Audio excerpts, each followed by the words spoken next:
Pen police Thane हद्दीत गुरे चोरीचा गुन्हा दाखल झाला होता।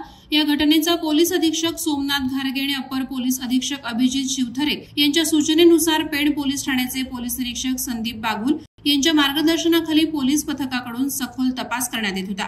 पेणमधील प्रकाश रामचंद्र शिंगरूत यांच्या आरटीओ ऑफिस समोरील शिंगरूत वाड्यातून जनावरांची चोरी झाल्याची घटना घडली होती। याबाबत पेण पोलीस ठाण्यात तक्रार दाखल करण्यात आली होती। पोलीस निरीक्षक संदीप बागुल यांच्या आदेशाने या गुन्ह्याचा तपास पोलीस उपनिरीक्षक प्रतीक पोकळे यांच्याकडे देण्यात आलेला होता।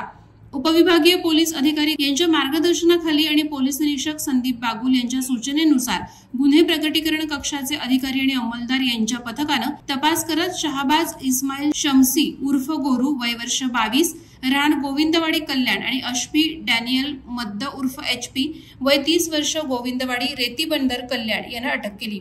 त्यांना पोलिसी खाक्या दाखवतानाच दोघांनीही गुन्ह्याची कबुली दिली असून त्यांच्याकडून गुन्ह्यात वापरलेली मारुती सुझुकी स्विफ्ट क्रमांक MH02AP 6366 जप्त करण्यात आली।